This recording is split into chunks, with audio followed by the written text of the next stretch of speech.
As the fallout from the war planning group chat fiasco continues, some of Donald Trump's allies are openly criticizing how the White House has handled it. Politico points out that many pro-Trump media figures are now speaking up. People like Piers Morgan, Dave Portnoy, and Laura Loomer are among that group, and some are calling for Trump to fire at least one of the officials involved. Joining me now to unpack all of this, two of my absolute favorites, Rick Wilson, co-founder of the Lincoln Project, and political strategist Alyncia Johnson. She was a senior advisor for President Biden's 2020 campaign, and her new best-selling book, Flip the Tables, The Everyday Disruptor's Guide to Finding Courage and Making Change, is out now. Rick, you know, some of this just seems unbelievable, but then at the same time, it's not, if you think about who we're talking about and everything else that's going on. But when we start to see pro-Trump media figures saying things like what we're seeing, is that a sign that the tide may be shifting and some of his sort of bedrock stalwart voters might be feeling the same way?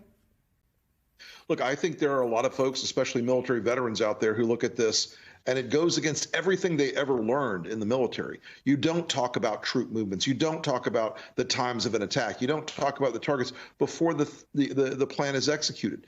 And I think there's a lot of skepticism right now among folks like Piers Morgan and folks like Tommy Lauren and folks like Laura Loomer, who are diehard Trump folks who are looking at this and saying, you know, boss, you could pretend this isn't bad, but it's bad. The whole country knows it's bad. The polling is coming out over and over again now with people in the mid 60s to the high 70s saying this is bad, Donald.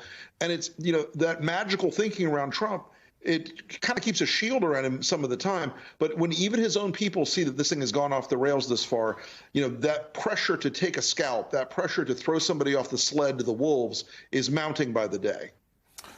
Even as we have seen all of this take place in plain view, we've seen issue after issue and scandal after scandal with respect to Donald Trump's administration, just 60 some odd days in this time, as well as the first time.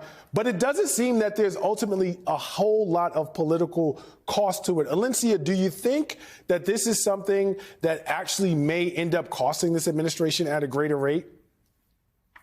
I actually don't, right? These people will continue to say that they're disappointed or that he must do something. But as you alluded to, in his first administration, we saw the scandals. We saw him believe that he is above the law, and then he's actually kind of been rewarded for that. And so they can say everything that they want to say about how this is a big problem for him, but they're not actually going to hold him accountable. He's not going to face some political, accountability for it. Now, unfortunately, who will face some political accountability eventually could be some Republican members of Congress, but no one seems to really want to make sure Donald Trump is not in power or allowing these types of egregious types of, these are beyond mistakes, right? Let's just think about what happened to, and this network has talked about it a lot, what happened when Secretary Clinton had some emails, right? But her emails, and people dragged her through the mud, and that's part of the reason that she didn't win in 2016. And yet here, they're going to complain, but at the end of the day, his supporters, this cult-like following, they're still going to support him. But let it have been a Democrat. Let it have been a Democrat. There would be nothing but hearings on Capitol Hill right now. And yet, for Donald Trump, it's just, they're sweeping it under the rug. Rick, Alyncia makes a great point when she talks about the fact that essentially the only person who really benefits from a Donald Trump-led Republican Party is Donald Trump. And so now we've already seen this really slim majority in the House of GOP members nervous and being apprehensive about what may be ahead as the Trump agenda continues to push forward.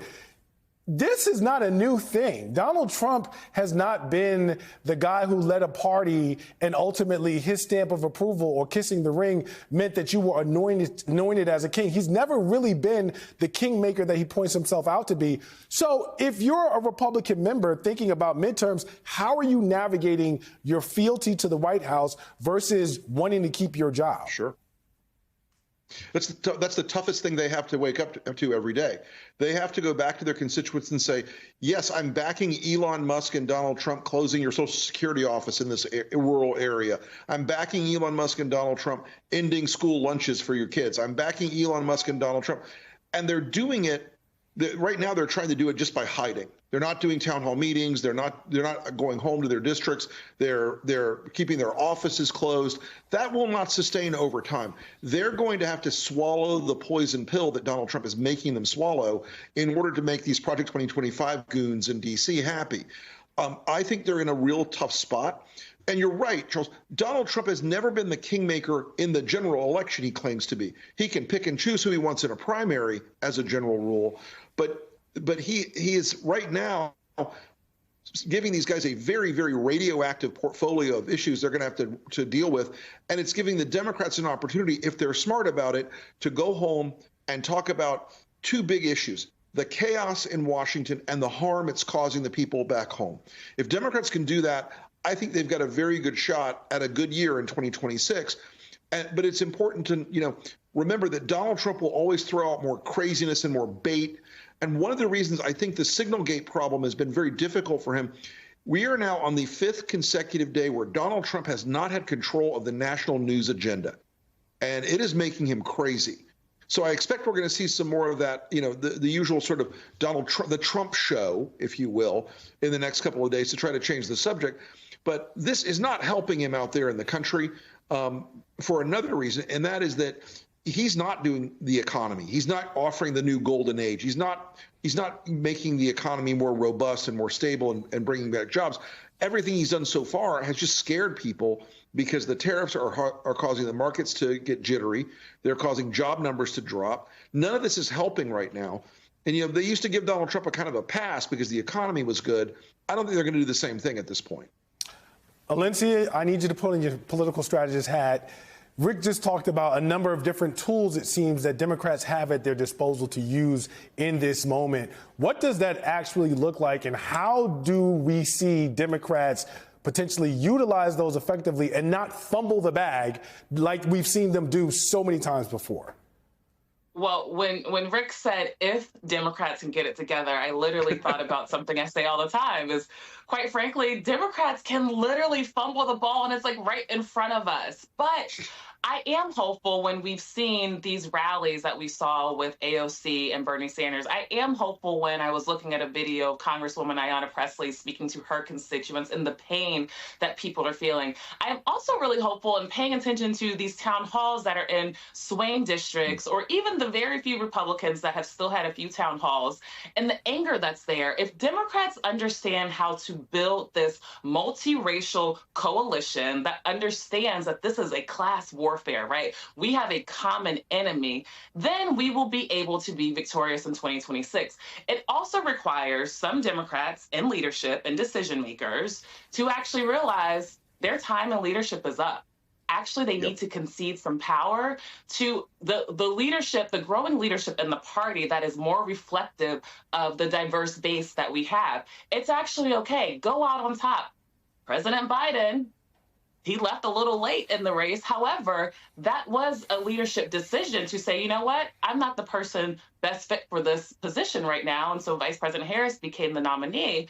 And I think there's some other leaders in the party that actually need to do the same thing. And I probably get in trouble for saying that on national television, but that is actually the true definition of leadership. I talk about it in my book. When you understand that you are not the leader for this moment, and some of the decision makers have to make that tough call if we want to gain any sort of power back and trust with American people in 2026.